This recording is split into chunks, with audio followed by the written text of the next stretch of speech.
Welcome to the deep dive.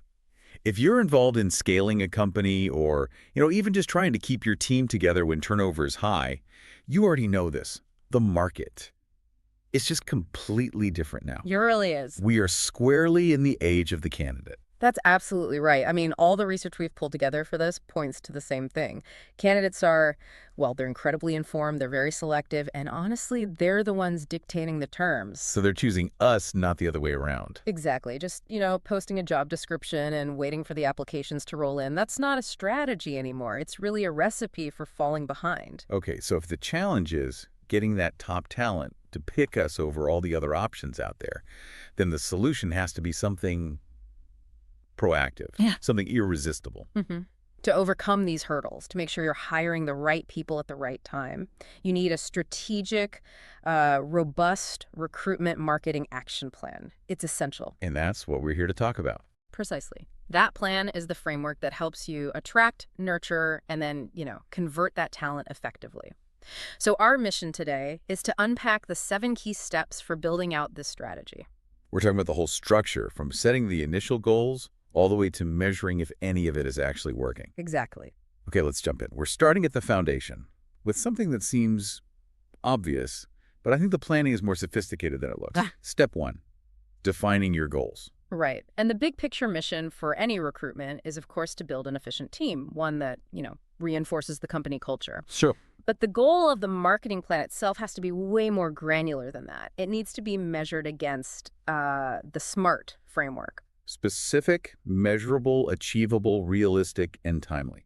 Everyone knows the acronym, but how do we apply that to recruitment marketing without just, getting stuck on vanity metrics? Yeah, that's the key. You have to move past just tracking the number of applicants. The best companies, they're tracking metrics that prove a real strategic success. Okay, like what? We're talking about things like improving candidate engagement scores or drastically cutting down the time to hire for critical roles, maybe increasing the referral rate from your top employees. Okay, so it's tied to quality. Exactly. Or, and this one is crucial, improving the candidate quality index. So tracking how well candidates from a specific marketing channel actually perform 6 or 12 months into the job. If your goals aren't tied to business efficiency, they aren't really working. That reframes the whole thing. It's not about filling seats. It's about optimizing future performance, which leads us perfectly into step 2 then, recognizing the candidate persona. Because if you don't know who you're aiming for, you're pretty much guaranteed to miss. It's non-negotiable. And Right. developing this persona, it's not just a description of a job seeker. It's about understanding their motivations, how they communicate, their behavioral fit. And recruiters can't just dream this up on their own. No, they can't operate in a vacuum. They have to be constantly talking with department heads, with the hiring managers. So what should recruiters be asking those teams to really define that persona? They need to ask 2 crucial things. First, what are the specific metrics and skills you need for this person to succeed? And second, and this is important, what is the current team lacking? Lacking, what do you mean? Well, for example, in a hybrid team, do you need a highly structured team player? Or do you need a self-starter who's great with ambiguity and, asynchronous communication? I see. So you're filling a gap, not just a role. Right. Analyzing those gaps helps you narrow the search dramatically. If you know you need more strategic thinkers versus operational doers, you can filter out CVs that just don't align with that cultural need almost immediately. So the persona is the filter. It ensures you're prioritizing the quality of the fit over just the sheer number of applications you get. Exactly. Okay, so once we know our goals and who we're talking to, we have to look outward. We have to make ourselves seem compelling. Step 3, developing a strong employer brand. In this kind of market, candidates can find anything they want on Glassdoor, on social media, your employee value proposition, your EVP. It's more public than ever.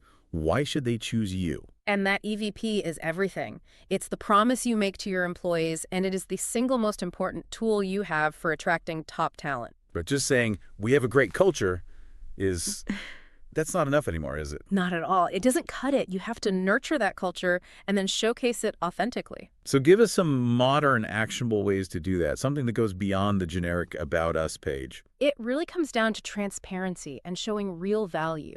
Showcase things that matter to today's talent.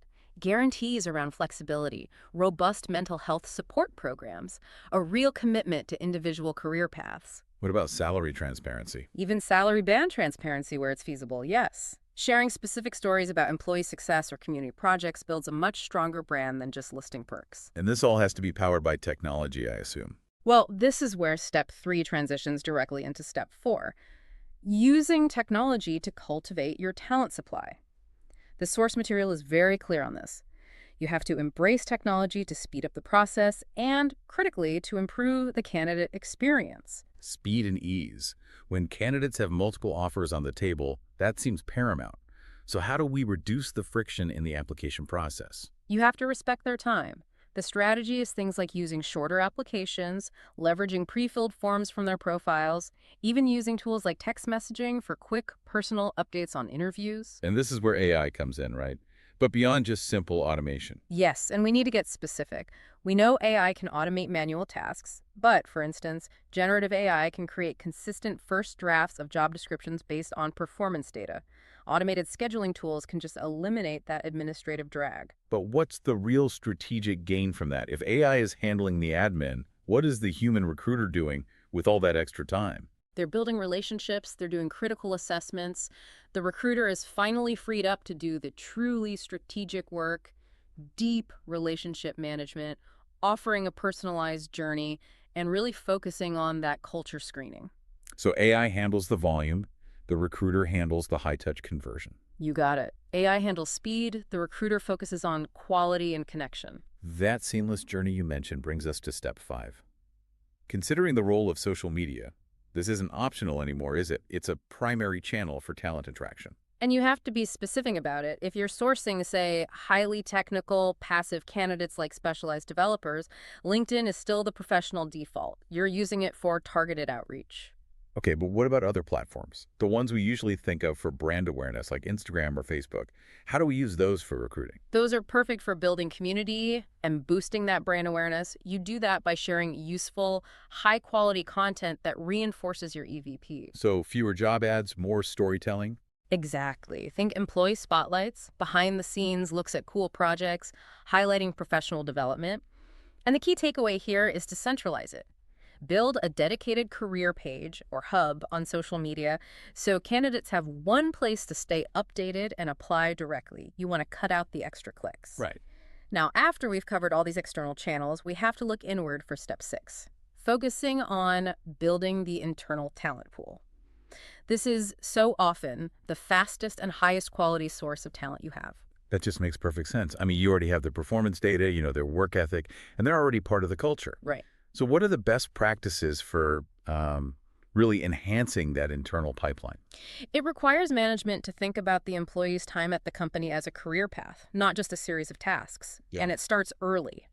Right after onboarding, managers need to have structured, regular chats with employees about their future goals, their career aspirations within the company. So it's about intentional, individualized development. Absolutely. You need to formalize things like individual development programs, IDPs, and make sure there are real opportunities tailored to those goals. This isn't a perk. It's a retention strategy. And I imagine you also have to ask them what they need. You have to continuously ask employees what they need, whether it's training, mentorship, new tools to improve their experience. That builds loyalty and readiness for the next step. And practically speaking, what tools help with this internal mobility? Effective talent pool management is vital. You need an up-to-date, searchable database of employee skills and interests. And of course, robust employee referral programs, where people are meaningfully rewarded for bringing in great candidates. That's still a top-tier tactic. So we've implemented these 6 big strategic steps. Now we're at step 7, evaluating the recruitment marketing results. Because if we don't measure, we have no idea what's working and what's just wasted effort. Evaluation is the feedback loop. It's what drives the whole system. Because we set up those SMART goals back in step 1, the HR team has to rigorously track their metrics and calculate the ROI for every single channel and campaign. You really need to know if the money you spent on, say, an Instagram campaign delivered better quality candidates than the money for a LinkedIn recruiter license. Precisely. And then what happens when you get that data back? You refine. You experiment constantly. You analyze. It allows you to optimize your channels and strategies almost immediately. If a certain platform isn't converting efficiently, you pivot. This rigor is the difference between a static plan and a truly robust one. Okay, but executing all 7 of these steps, the speed, the data, the personalization, That requires an incredibly complex infrastructure behind the scenes. We can't talk about strategy without talking about the HR operations ecosystem that makes it all possible. You're absolutely right. These steps will completely fall apart if the technology underneath is fragmented. The core requirement is integration, centralization.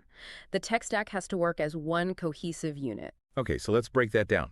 What are the key components needed to actually make this plan work? First up, you need data centralization. That comes from your core HR solutions. An integrated HRIS, a human resources information system, centralizes all your employee and candidate data And why is that the foundation? because it lets you connect your front-end recruitment metrics from your ATS to your back-end performance data from your performance management software. So you can instantly see if candidates from internal referrals have better retention rates than those sourced from social media. Got it. So that directly connects step 7, evaluation, right back to step 6, the internal pool. Yep. Then you've got talent acquisition automation. That's your state-of-the-art applicant tracking system, or ATS, handling evaluation, and your automated new hire onboarding software ensuring a smooth transition. Automating things like time off tracking and offboarding also streamlines everything so recruiters aren't bogged down. And finally, to make step 3, the brand, and step 6, the internal pool, really function, you need to focus on retention and engagement. Exactly. That's the employee experience layer. It requires sophisticated tools like a recognition and rewards platform to boost morale, and an employee engagement system using polls and surveys that feeds directly back into what you showcase in your EVP. And all these systems have to talk to each other. Critically, all of them, from core HR to talent management, must integrate seamlessly with payroll processors and internal communication tools like Slack or Microsoft Teams. If they don't communicate, the recruiter ends up doing manual data entry instead of strategic relationship building. This has been a phenomenal deep dive. Yeah. It seems clear that the best companies don't just set a plan and forget it. Recruitment marketing is a continuous loop of attraction, conversion, and rigorous evaluation. They fundamentally know their target audience and they meet them where they are. The synthesis is this. In a candidate-driven market, your hiring strategy is your marketing strategy. The success of the business really depends on the maturity of these 7 steps. So here's something for you to mull over as you think about the infrastructure required for all this. The sources we look at heavily emphasize technologies like mobile recruitment, remote hiring, and the use of e-forms and signatures. Considering that the hiring market demands instant gratification and a seamless digital experience, how deeply must a company commit to a mobile-first philosophy? I mean, ensuring every single step of this 7-step plan, from first seeing the brand to signing the final document, is flawless on a smartphone. How critical is that to not just attract top talent, but to successfully convert them in the competitive landscape of 2025? We'll leave you with that thought.